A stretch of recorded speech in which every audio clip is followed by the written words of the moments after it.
श्री विठ्ठल साई सहकारी साखर कारखाना लिमिटेड मुरुम तालुका उमरगा जिल्हा धाराशिव आणि शरण पाटील फाउंडेशन यांच्या संयुक्त विद्यमाने एआय तंत्रज्ञान शिबिर भव्य शेतकरी मेळावा महाराष्ट्र राज्याचे महसूल मंत्री तथा नागपूर आणि अमरावती जिल्ह्याचे पालकमंत्री माननीय श्री चंद्रशेखर बावनकुळे साहेब यांच्या प्रमुख उपस्थितीत भव्य शेतकरी मेळावा आज दिनांक 7 ऑगस्ट गुरुवार रोजी सायंकाळी ठीक 6 वाजता मुरुम येथील श्री विठ्ठल साई सहकारी साखर कारखाना येथे आयोजित करण्यात आला आहे। विनीत लातूर ग्रामीण जिल्हाध्यक्ष भारतीय जनता पक्ष तथा माजी ग्रामविकास राज्यमंत्री महाराष्ट्र राज्य श्री बसवराज माधवराव पाटील, जिल्हाध्यक्ष भारतीय जनता पक्ष धाराशिव श्री दत्ताभाऊ कुलकर्णी, धाराशिव जिल्हा मध्यवर्ती सहकारी बँकेचे चेअरमन श्री बापूराव माधवराव पाटील, युवा नेते भारतीय जनता पार्टी तथा अध्यक्ष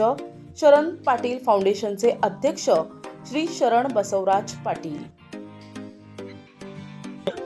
7 तारखेला संध्याकाळी 7 वाजता एआय तंत्रज्ञान शेतकरी मेळावा श्री विठ्ठल साई सहकारी साखर कारखाना व शरण पाटील फाउंडेशन यांच्या संयुक्त विद्यमानाने आपण हा मेळावा आयोजित करत आहोत। या मेळाव्याला प्रमुख मार्गदर्शक म्हणून आपल्या राज्याचे महसूल मंत्री नामदार चंद्रशेखरजी बावनकुळे साहेबांचं प्रमुख मार्गदर्शन आपल्याला लाभणार आहे।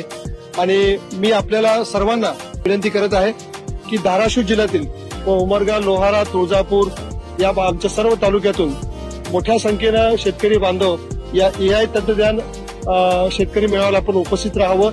आपल्याला ऊस उत्पादक कसं शेतकऱ्यांना वाढवता येईल यासाठी या मेळाव्याचं आयोजन केलेलं आहे। मी आपल्या सगळ्यांना विनंती करतो संध्याकाळी 7 वाजता मुरुम येथे कारखान्याच्या स्थळावरती आपण हा मेळावा आयोजित केलेला आहे। आपण सगळ्यांनी मोठ्या संख्येनं इथं उपस्थित राहावं। धन्यवाद।